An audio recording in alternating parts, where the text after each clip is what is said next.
Good afternoon, friends. On behalf of the Department of Political Science, the Maharaja Sayajirao University of Baroda, and the Atal Bihari Vajpayee Institute of Policy Research and International Studies, I have great pleasure in welcoming Dr. Mohit Nayal, a very well-known strategic analyst, as the keynote speaker for this Friday's webinar. I also have equal pleasure in welcoming other participants to this webinar. Before I request Dr. Nayal to speak on today's theme, which is very close to his academic area, that is the security of India's ports, coast and maritime trade, I would like to present to you a brief introduction of Dr. Mohit Nayal. There are many achievements to his credit. In fact, his CV is quite long, and I won't be able to really make a mention of every aspect of his academic and professional engagement. But let me highlight some of the most important parts of his multidimensional career so far. Dr. Nayal is a senior officer with the Indian Army, currently posted in Rajasthan. But for us, more important thing is he is also an academician. He holds a PhD in political science and has authored several books. The latest book being on the maritime security of India, which deals with both the traditional and the non-traditional security threats to India's coast, India's maritime trade, ports, and so on. He has also authored a book on the security challenges in the Northeast India, on the socio-economic problems which are faced by urban India, in addition to numerous articles which deal with both traditional and non-traditional security threats and challenges to India. So he has been a prolific writer, apart from being a senior army officer. He has been a research fellow with the National Maritime Foundation, New Delhi, also a research fellow with the United Services Institutions, New Delhi. He has been presenting papers at national, international seminars. He has also been active in terms of strategic analysis in the media elsewhere. So it is our privilege to have Dr. Nayal with us today and to have him speak on an area which has not received sufficient attention from the academic community of political scientists as well as security experts. That is the area of maritime security in India and the traditional and non-traditional security threats to the maritime security of India. So I have great pleasure in welcoming you, Dr. Nayal. Thank you, sir. Thank you. And on behalf of both the institutions, let me assure you that this is just the beginning of an association between two of us. Considering your expertise and your academic interests, we do look forward to a long-term association and also look forward to learning from you with respect to maritime security, because Gujarat, being a coastal state, has specific interests in maritime security and in the coastal security area. Without taking too much of the time, I would now request Dr. Nayal to make his presentation on maritime security challenges in India, coastal security challenges, security of our ports, and so on. You may take about 35 to 40 minutes, and then we will follow it up with questions and answers from the audience. Over to you, Dr. Mohit Nayal. Thank you so much, Dr. Amit. I will just share the screen. Uh,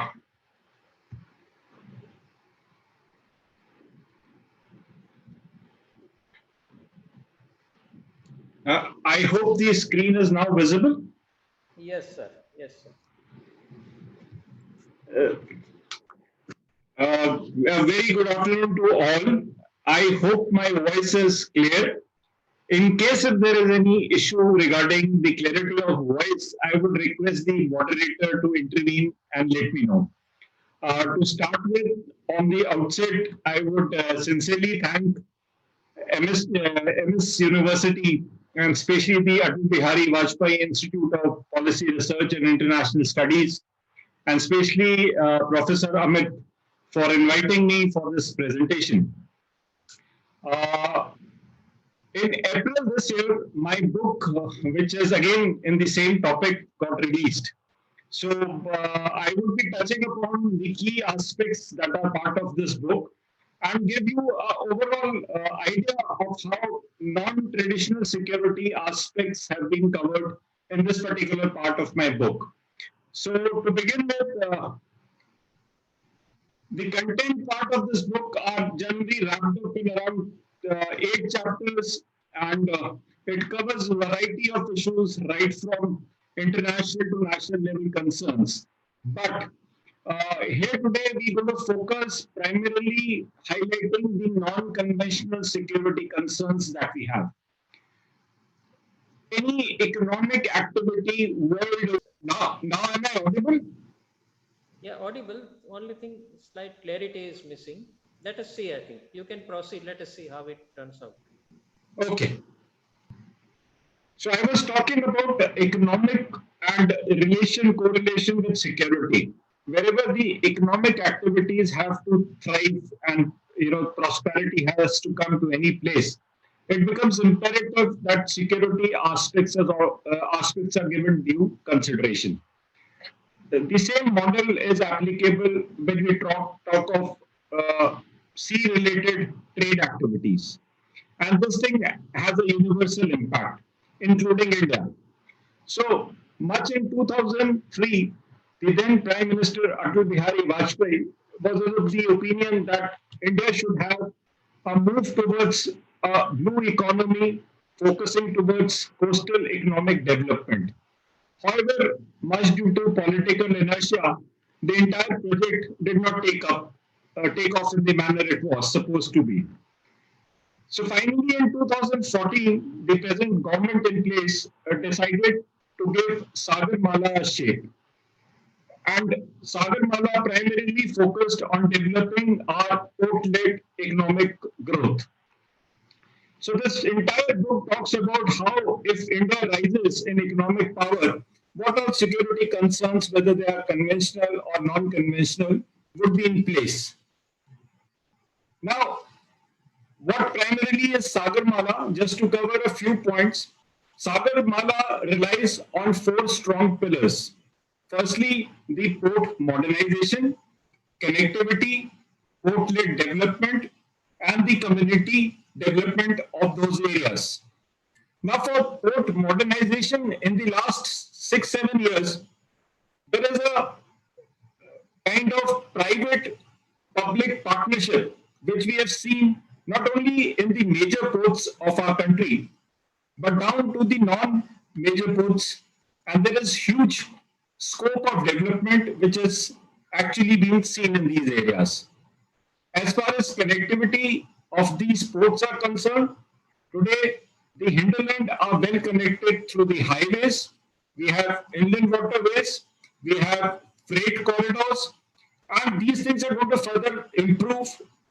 In the course of the presentation, I would also discuss in little detail about these aspects. As far as the coastal community is concerned, well, from the very start, the objective was that the people who reside near the coast should finally be the beneficiary of the port-led development. As more industries come in this area, they should find not only employment, but they should find economic prosperity also seeping into their lives.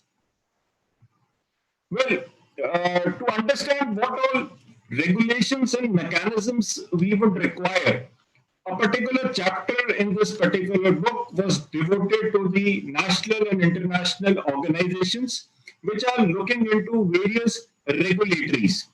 Now, when we talk of regulatory mechanisms, India specific, I had kept this entire analysis based how does India see freedom of navigation? How do we look at conflicts being brought at international tribunals? How do we look at deep sea mining issues? How do we look at foreign ships in the Indian Ocean? So many of these regulations, which are internationally and nationally in place, were covered. And of course, when we talk of Indian understanding, the CRPC, the IPC, and many other regulations of India, specifically like the MZI Act and many other things like Coast Guard Act, all were covered and analyzed in reasonable detail. Well, after this analysis and understanding of how well we can regulate much of these non-security concerns, the next area of focus was to understand that the boots on the ground have always been important. So whenever you want security to be enhanced, it becomes crucial that people have to man the security concerned areas. However, the importance of technology can also not be denied. Today, when we look at port coastal security mechanism, we realize that we have eyes in the air, space, the land, and the sea. And this is all so well collaborated that it is a real-time feed that today we have been able to achieve, ensuring that 7,500 kilometers of our coastal belt and our areas in the coastal region are secure.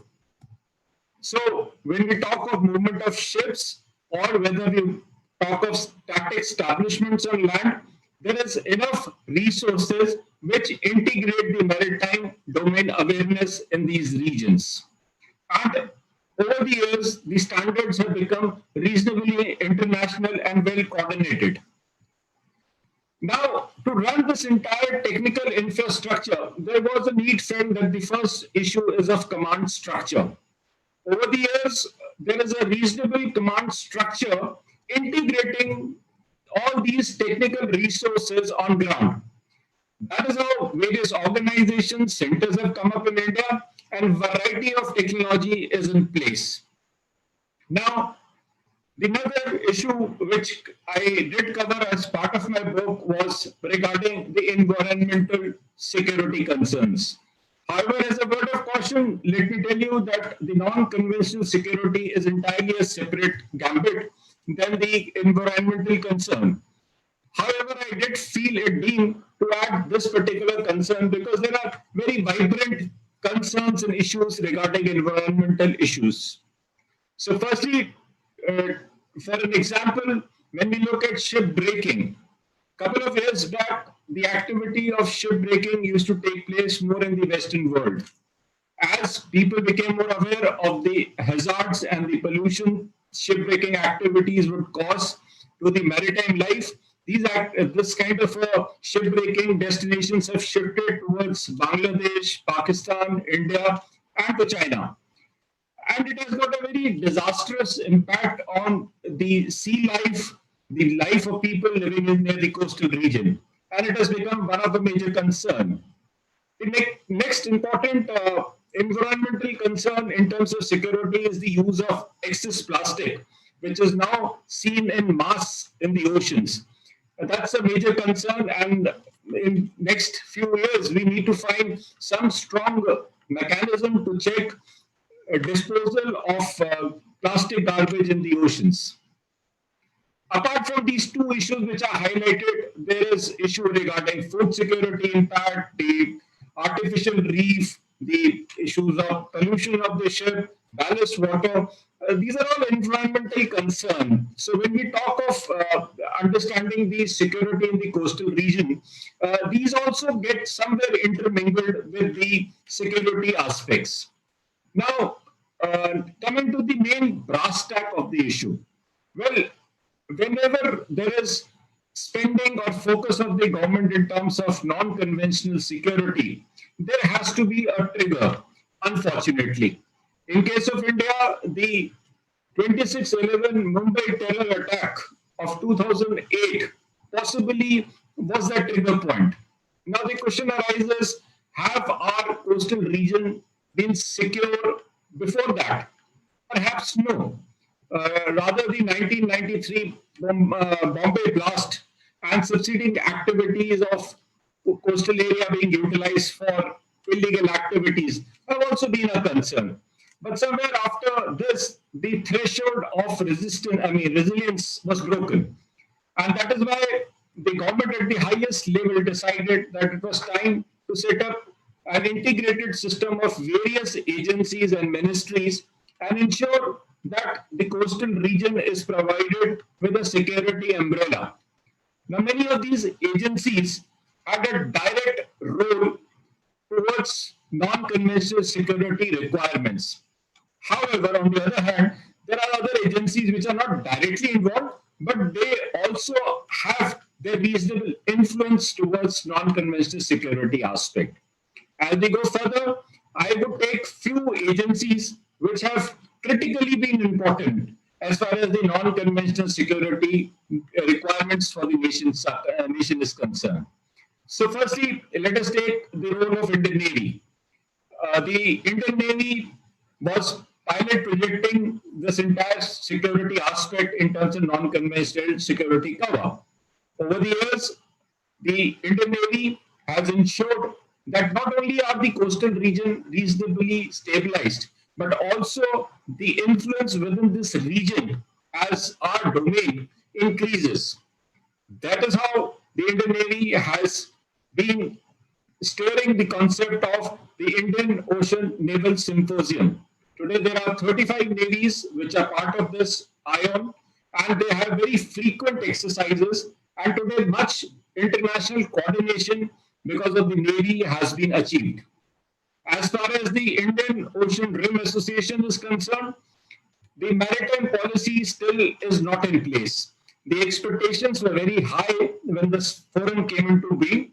However, engagement and improvement has huge scope, and India is moving towards in that direction. As far as vigilance in the Indian Ocean and the coastal region is concerned, the Information Management and Analysis Center in Goregaon came up a couple of years back. They monitor the white shipping movement in the Indian Ocean. Of late in 2018, came up with the Information Fusion Center.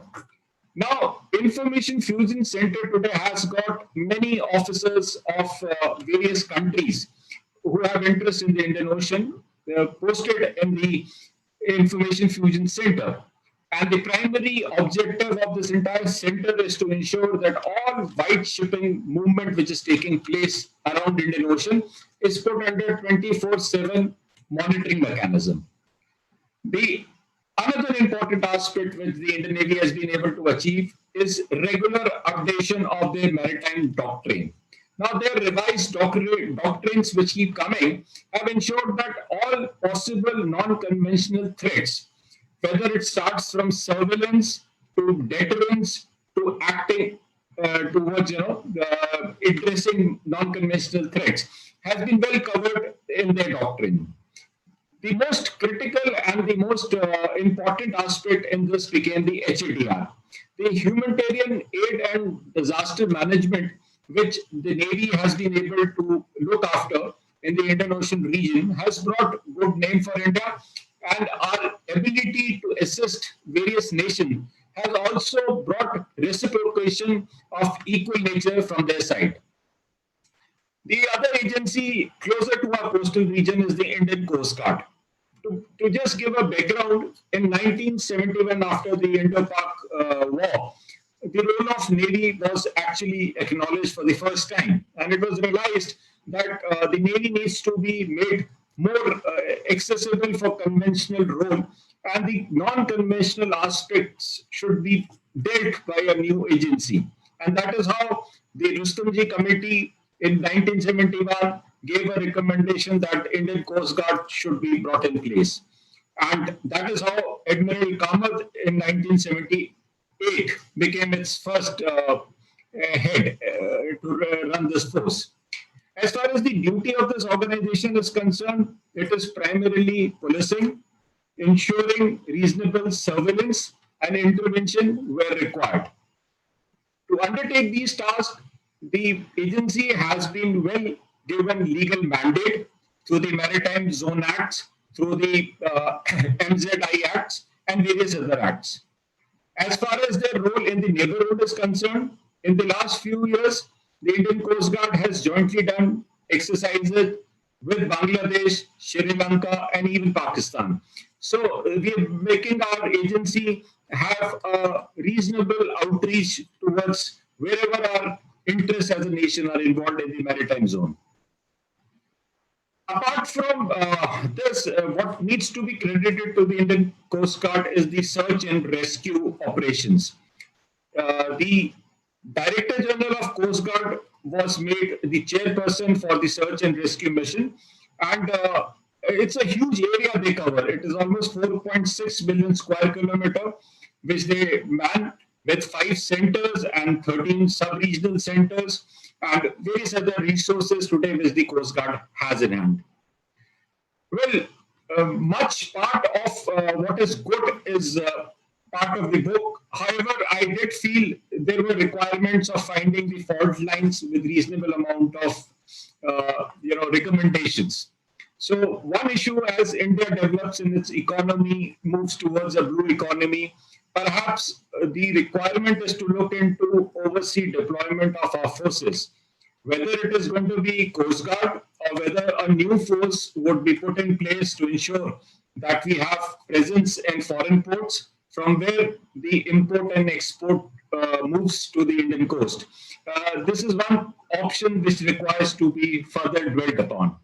As far as Indian water systems are concerned, as things stand, 110 waterways today have been identified. Some of them have become functional, especially the one connecting Haldia. So, point is, when trade activities do take place through Indian waterways, the security of the goods moving through Indian waterways also requires to be addressed. Now, the thing is, whether it is going to be the Indian Coast Guard or would we require a separate set of agency which would look into the waterway management is an issue which we need to look into. The next aspect is scientific research. As far as evolution of Indian Coast Guard is concerned, over the years, their cadres have been contributing towards scientific research studies. And there is immense scope for the Indian Coast Guard, considering the reach and accessibility they have towards the maritime zone. And I have in my book given reasonable suggestions how Indian Coast Guard can further accelerate the process. The final point is regarding the independence of operation. Even today, the Indian Coast Guard does rely on the Indian Navy for much of its performance of duties. The times to come, more independence in its work needs to be in place. Just interrupting, can I ask the moderator if the voice now is okay? Yes, sir. Yes. Okay. Thank you, Dr. Amit. So the next agency which is involved is the Custom Department. Well, a lot of illegal activities which take place, and there is a humongous contribution of the Customs Department to put it under control. In the year 2017, the government sanctioned the merger of the Custom Marine Organization with the Department of Revenue and Indian Coast Guard. That has provided new teeth to the Coastal Custom Department infrastructure.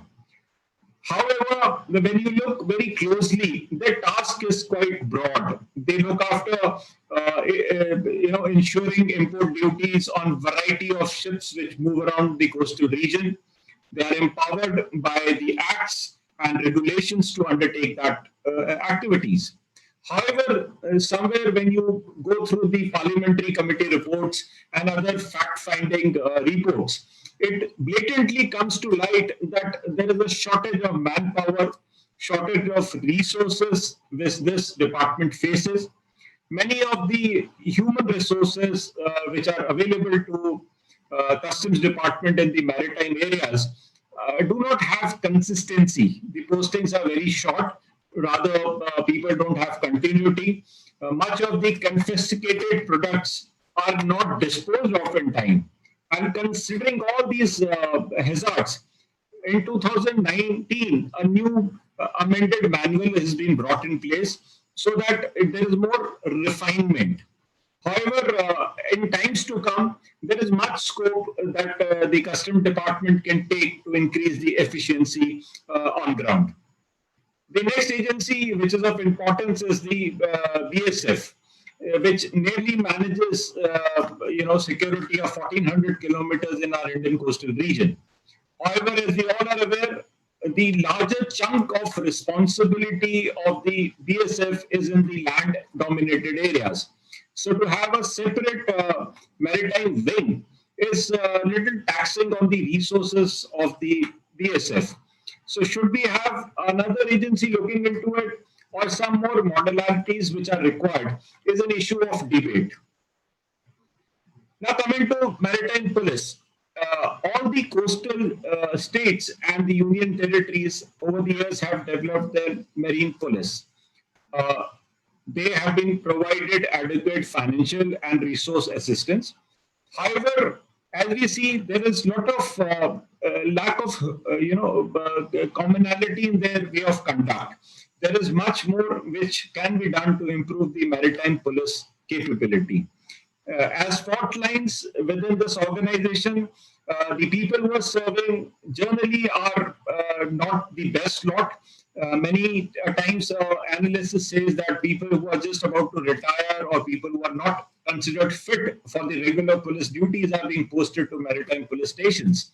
And it is much surprising that till now many states have not allocated land to these marine police stations, which are ideally supposed to be closer to the jetties or the coastal area. So they also have their own share of challenges. It has become a concern in some states and they have been addressed. But there is a long way to go, ensuring that the force becomes optimally utilized and is effective. Now, the next important agency is the CISF. CISF primarily is manning the most strategically important installations and institutions which exist in our coastal areas. They also provide consultancy to state level and private organizations to step up their security requirements and need. They have reasonable domain specialization, like taking over fire hazards and such like issues. And their task is quite effective against any attempt of sabotage, hostage, and such situations which may take place in the coastal region. Uh, to talk of another agency, Land Port Authority of India.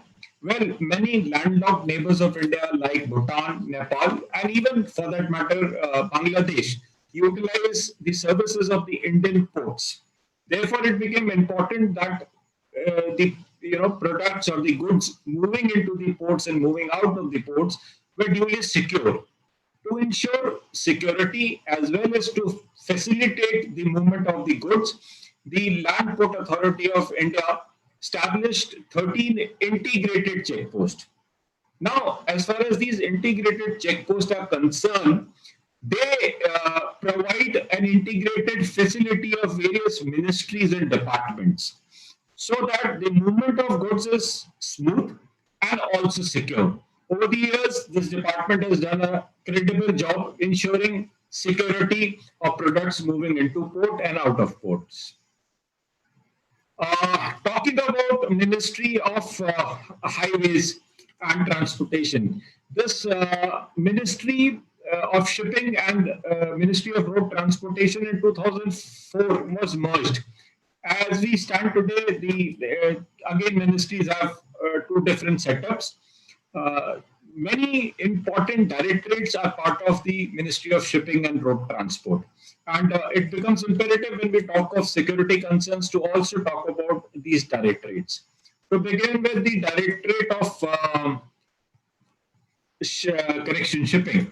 Well, this directorate is responsible for making the shipping policies, regulations, ensuring the welfare of seafarers, bringing up certificates, their examinations, ensuring safety mechanisms, and various other regulatory issues. They have control not only on the Indian ships which work in this area, but even on the foreign ships which have been licensed to operate near Indian coastal region. Another important directorate under this ministry is the Lighthouse and Lightships. Its headquarters is located in Noida with 9 regional centers. They today can monitor roughly all movement of ships and boats which are 20 meters and above within this region. With time, the view from air, ground, and even the sea is ensuring the movement is under observation at real time. The next department which gets integrated in the non-conventional security, surprisingly, is the Ministry of Fishing, Animal Husbandry. It has its own primary role of ensuring that the commercial aspect of shipping is looked into. But apart from that, the officials of the ministry are much closely integrated with the local community. And in the past, there have been many incidents where the local population has believed more to confide with these officials than with the security agencies. Therefore, it becomes important that the ministry also is roped in into the non-conventional security gambit. Finally, when I talk of the agencies, it is the standard intelligence agencies. There are far too many security agencies which are working in the coastal region. Each agency itself is doing a great job. But when we look into the file lines, there is a realization that even today, there is much which needs to be done to ensure synergy between these various organizations. There are many incidents which have happened in the past which clearly reflect upon the fact that there is lack of synergy which is still there.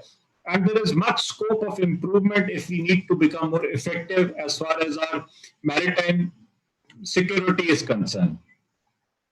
Now, coming to some of the key challenges in our neighborhood, I would take three specific neighbors. Firstly, Pakistan.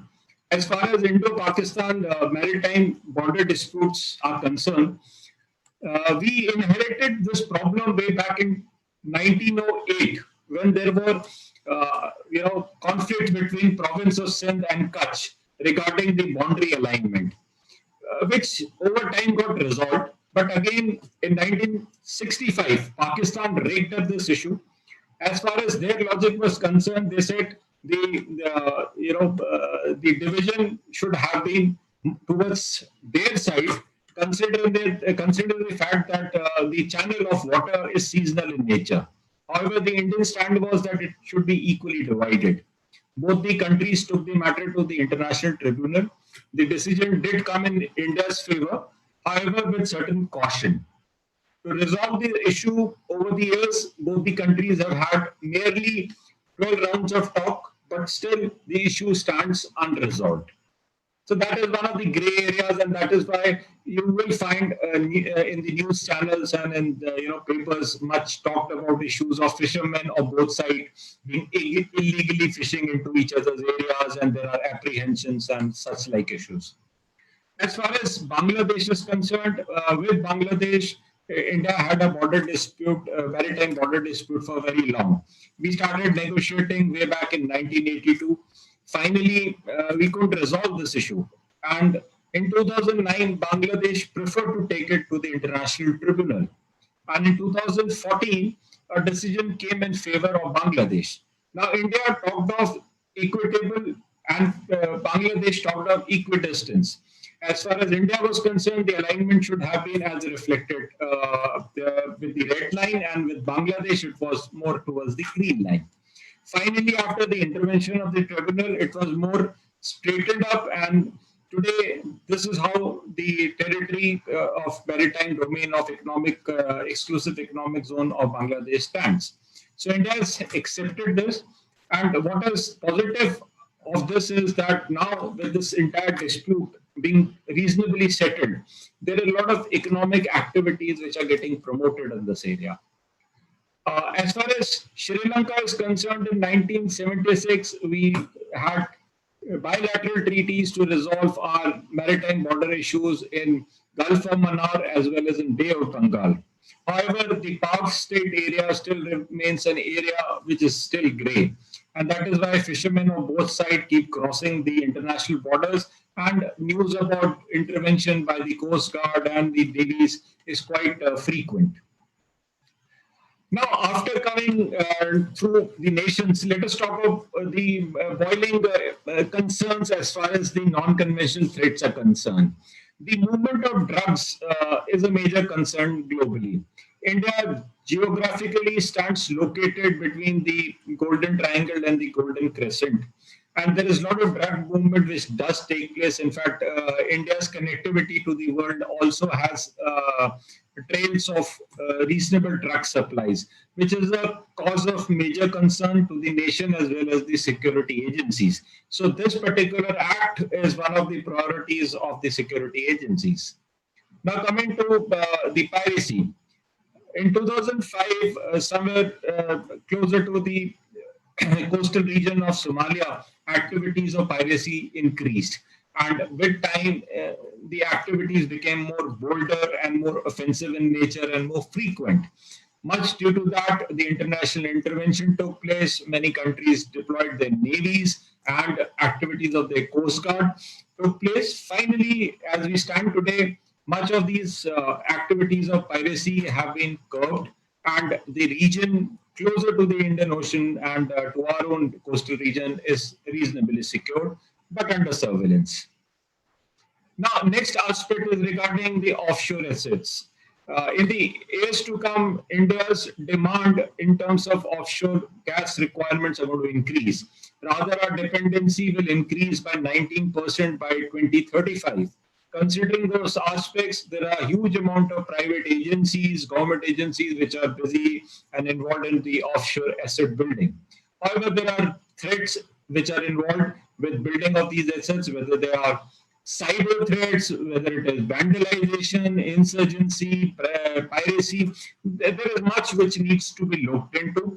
Perhaps presently, because of this concoction of private enterprises being involved and the state enterprises being involved, there are gaps which require to be seen. The next aspect is while they function in the oceanic areas, the functioning itself creates a lot of hazards, whether it is chemical spill, whether it is collision taking place, whether it is liquid waste, ballast water issues. So we require stronger regulatory mechanisms and agencies which are fully well aware of the violations which may take place, and to ensure that these violations are put under constant monitoring and the people who are violating these acts are put to account. Now, as far as deep sea mining is concerned, the international agency allocates area for deep sea mining. So has it allocated certain areas to various countries in the Indian Ocean. My concern was that all this entire infrastructure which is coming up in the Indian Ocean region, if there are any damage in terms of any collusion or natural calamities, perhaps India will have its own impact. So we need to be focused and prepared to understand what kind of security threats and challenges will evolve. And some of those challenges which I could foresee have been covered as part of my book. Now, another aspect is when the coastal region is being developed, the economic zones have come up, which are called the coastal economic zones. Initially, government intended to have them developed in a phased manner. Later, it decided that all 14 coastal economic zones would be given due focus and they will be all developed together. There are reasonable attraction of investments here, primarily because of the foreign direct investment being given 100%, go ahead. However, the concern here becomes that not much thought has been given to the security of these coastal economic zones. If activities in terms of economic activities have to be undertaken, then at some level, more than the state, a national policy for securing these areas becomes equally important. Now, the last part which I would focus is about the major ports in India. There are 12 major ports in India. Over the years, the security of these ports have been duly vetted, considered, and improved. My major concern is non-major ports, which today stand at 187. And many of these ports are duly vaunted in terms of their security structure. In spite of all efforts, there is still a long gap we need to fill and ensure that all these non-major ports become secure as economic activities increase. Now, the challenges in India's port and coastal region apparatus, few of them are flagged in front of you. We need to get over agencies' compartmentalization. We need to have standardized security training, more fund management. We can't blame that the governments have not allocated funds, but perhaps the management of those funds need to be put more transparent and they need to be put to more accountability. Finally, it is people's participation and a vast area of responsibility needs to be brought under control, but can happen with only people's participation. So these are some of the glimpses of the recommendations which I've tried to cover as part of my entire work. With this, I come to the end of my talks and I would be very happy to take any question related to it. Thank you. Thank you, Dr. Nayal, for an exhaustive talk on the coastal and maritime security challenges. I am very happy that your talk generated a lot of interest, particularly among our students, because in our normal curriculum, we are not able to accommodate these concerns relating to maritime security. I will quickly go through some of the questions and request you to address these questions briefly. Just give me some time. Yeah, please. The first question relates to the policy of first question relates to the issues concerning the environmental challenges in India. How far the present coastal security management in India is able to address some of the environmental issues concerning rise in the sea temperature, changes in the pH level, etc., and for which multiple nation collaboration is required. So the first question is how far our coastal security management architecture is capable of handling the environmental security challenges. Yes, Dr. Nair. Yeah, so I would just again reiterate the question. Firstly, environmental challenge, and these challenges are concerning the rising sea level. It talks about these rising sea temperatures and many other such similar concerns. To begin with, there are serious concerns. To take some of the examples, if closer to our own, coastal region, if we see Sundarban area, by another 50 years, much of this area is bound to get submerged. and already there are a couple of islands which have gone underwater. So this is a serious concern. So how do we address this issue? At the national level, there is a reasonable study which is going on, especially regarding Sundarban. Because if you go closer to the topography of this region, there is mangroves which were controlling and ensuring that there was lack of erosion and some level of mitigation of rising sea levels and soil erosions and such issues could be handled. The studies have been ordered at various levels at Sundarban. When you come into the Andaman and the Nicobar Islands, especially after the tsunami, much of these islands have become non-inhabited zones. So people who were monitoring these areas or they were watchtowers, many of them have been vacated. So they stand in a position where we have isolated them. But how exactly we address this issue is not practical at a national level. So there are various agencies at the international level where these thoughts have been brought into place and they have been addressed. But to have solution per se as a nation may take time, but we're dwelling upon it, ensuring that there may be reduction of industrial pollution into the sea. We ensure that the garbage in terms of plastic waste does not land up in the sea. So there are various mechanisms, regulatory mechanisms also which have been brought into place. But again, as I said, these are areas which still require a lot of deliberation and a lot of work still to grow. Yeah. Thank you, Dr. Nayal.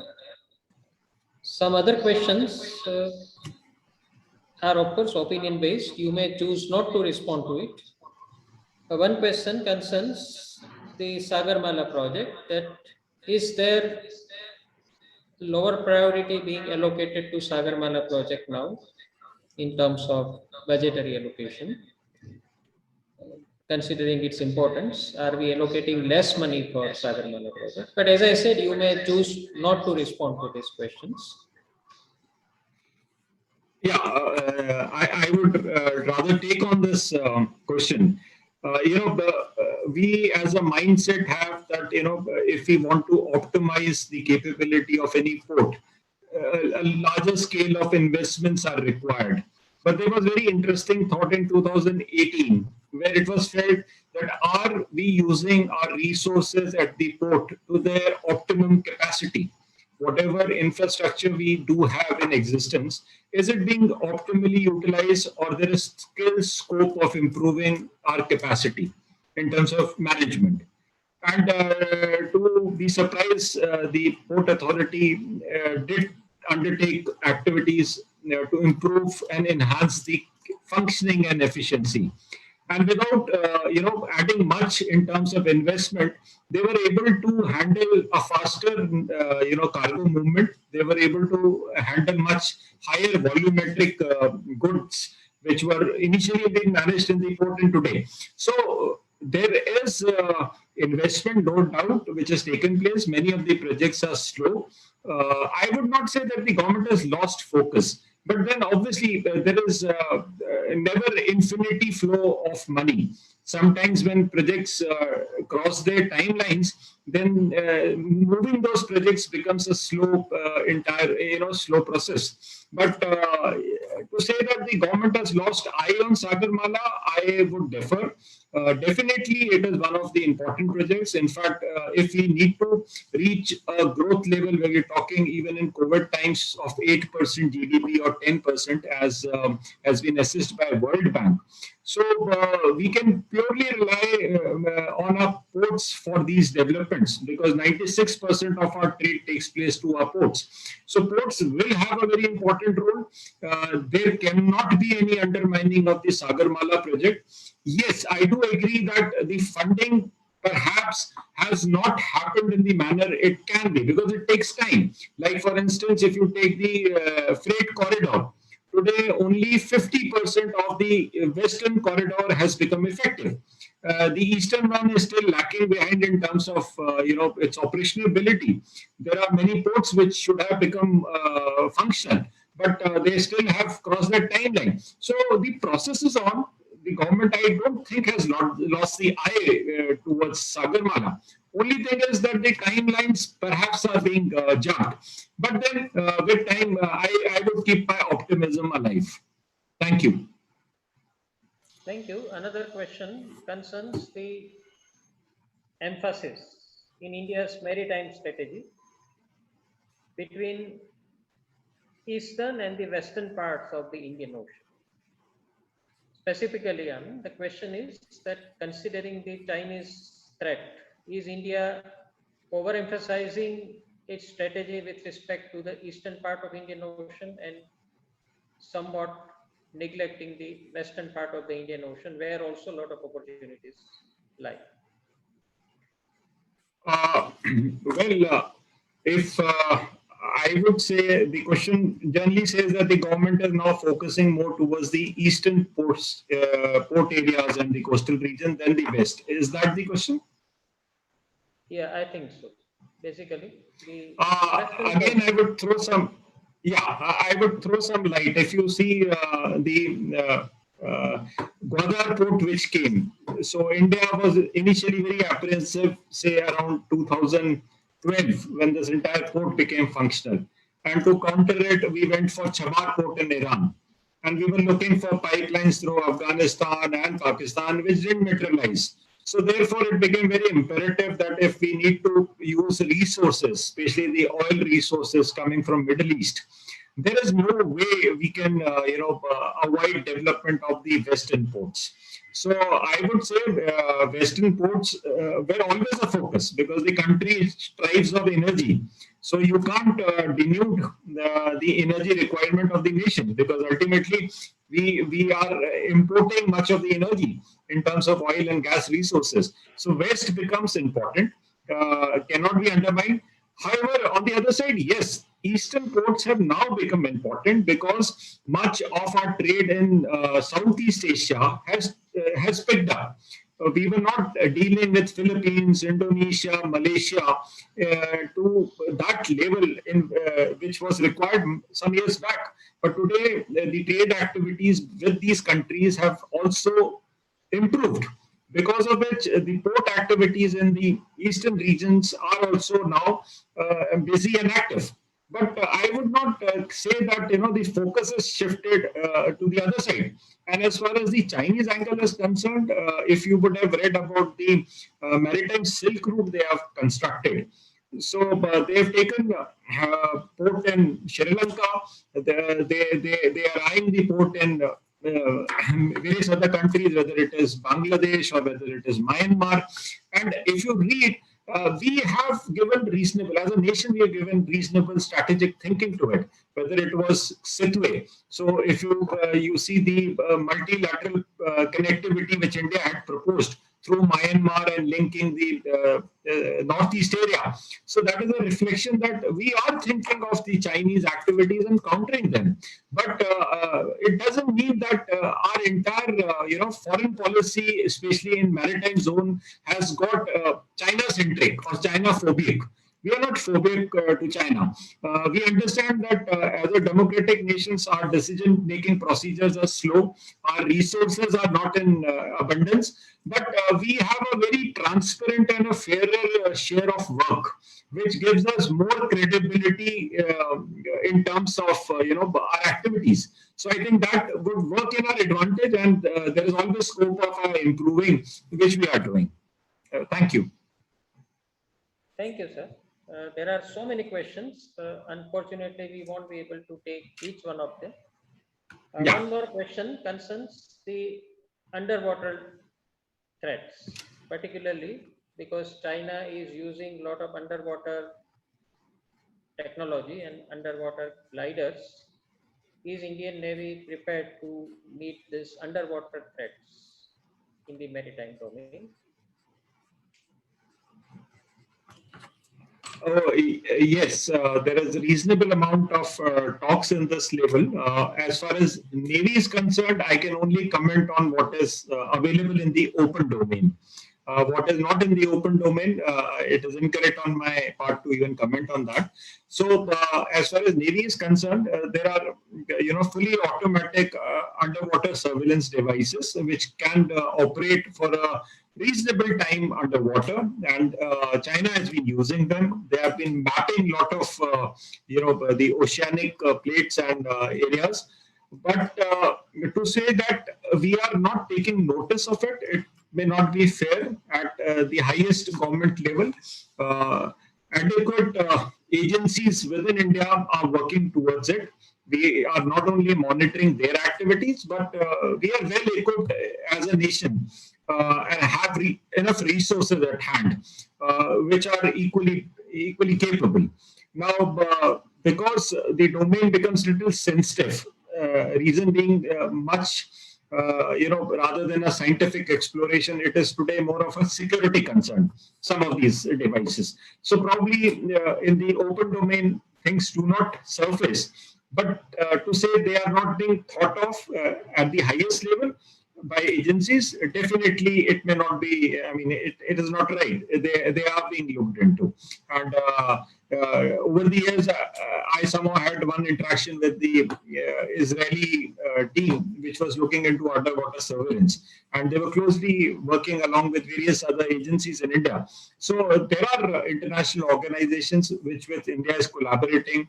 Our own research centers, which are specifically working in maritime domain, are doing that. And as far as Chinese surveillance is concerned, we do have enough resources at hand to monitor them and understand. If you would have been following the newspaper day before yesterday, the battle craft was here. One of the aircraft carrier was in the Indian Ocean, and India had the capability to pin it, understand the patterns. We've been able to monitor the submarine movements and even such small movements. So I would say the fear should not be created. India is well equipped, and there are mechanisms in place. Yeah.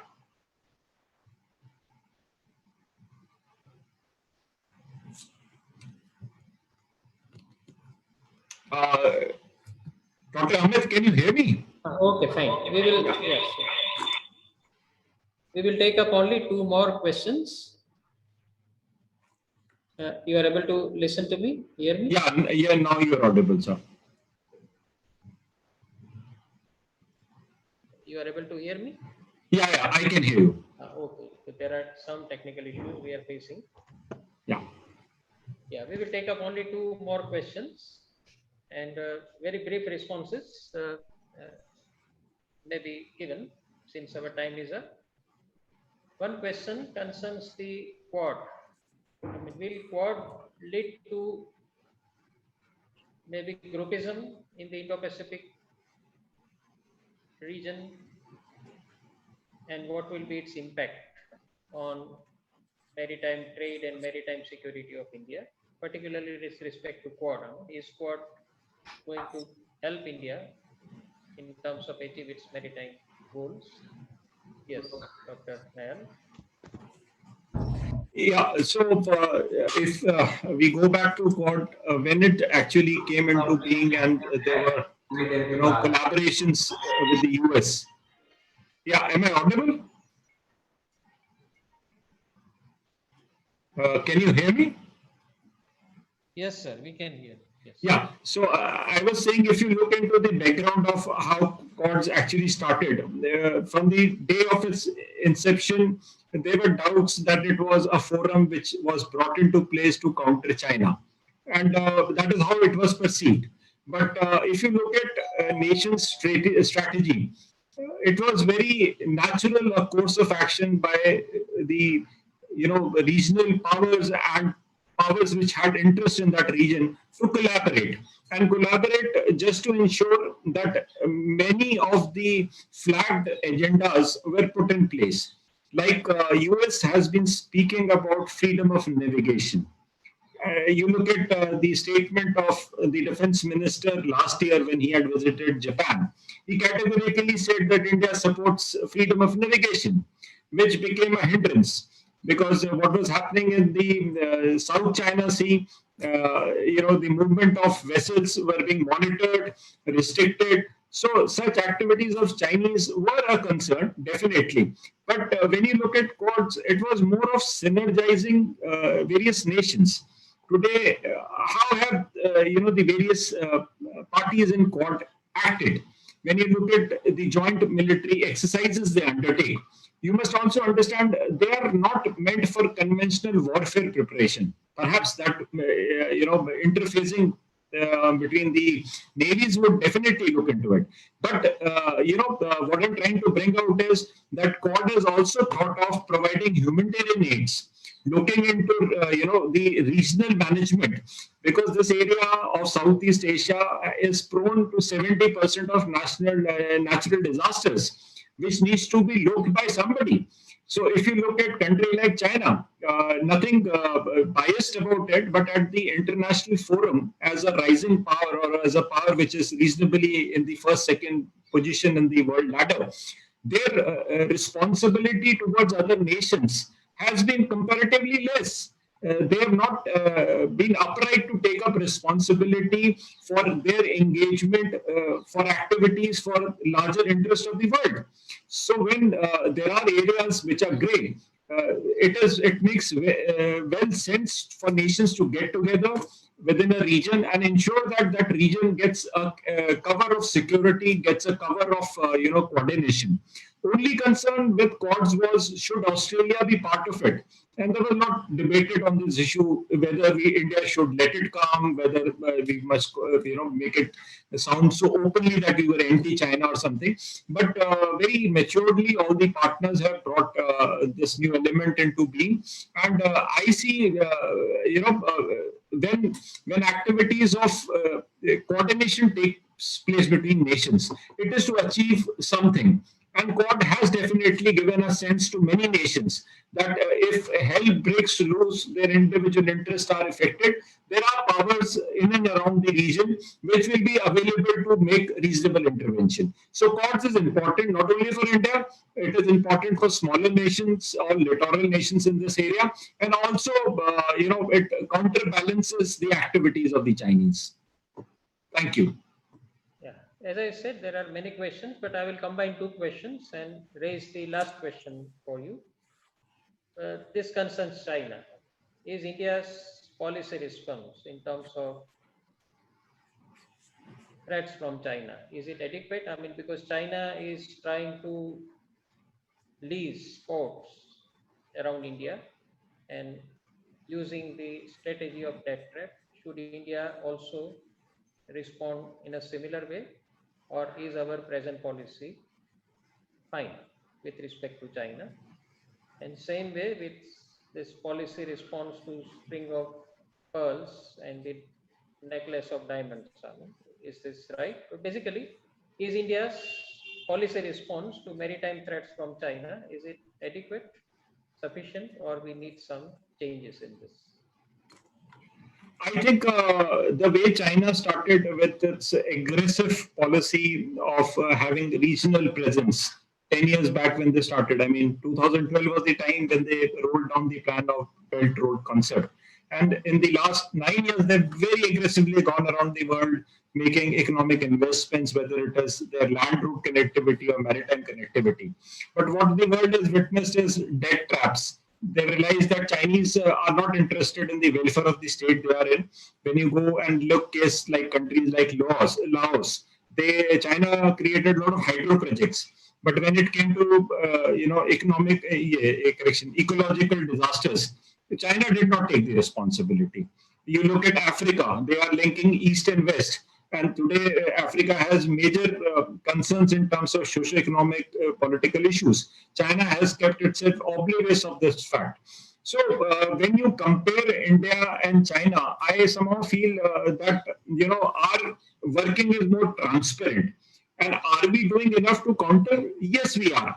For example, I'll take a small thing today. When you talk of the cars not getting adequate chips to run, you don't have rare minerals to make those chips. So India is looking for an alternative because 80% of the rare minerals are with the Chinese.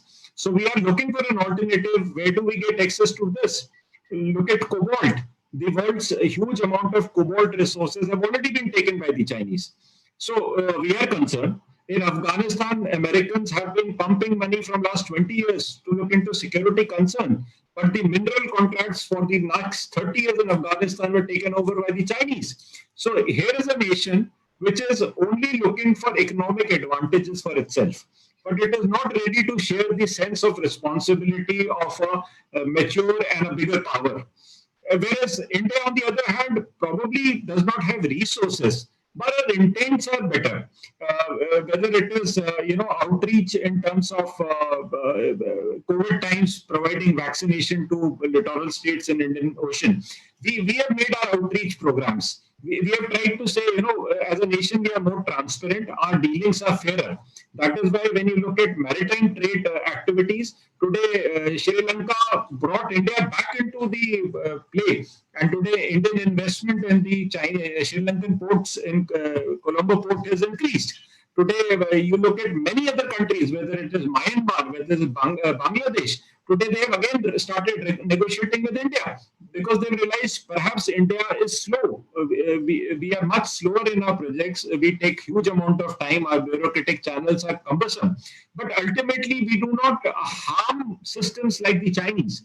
So when I compare both, I think the Chinese, activities of Belt Road or string of pearls that we say, that will not be a threat in the coming years because ultimately, the chaos starts when you are uncertain of how a power would respond. And China has done enough to have uncertainty in terms of lack of credibility when it is compared to India. So I feel it is better for a nation to have more credibility, to be blamed for being a little slow, but then to have a fairer policy. So in comparison with the Chinese, I think we are better off. And in the years to come, as we thrive for improvements and we progress, we will be a better alternative for the world to rise as the top power. Thank you, Dr. Nayal. There are Thank you so several much. other comments, several other questions in the chat box. But as I say, unfortunately, time is up. And also there are constraints in terms of management of the digital network. So definitely we will see if we can have a follow-up session on the issues which we could not address today, so as to satisfy the curiosity and the interest of our students and our colleagues. But let me thank you very sincerely for sharing your knowledge in this area of maritime and coastal security with our students and our colleagues today. It was indeed very, very valuable because you clarified the overall architecture of maritime security governance in India and also highlighted some of the major international and regional challenges to the maritime security, maritime trade in India. So let me extend a very sincere vote of thanks to you. Thank you so much. We look forward to further such exchanges between our institution and you.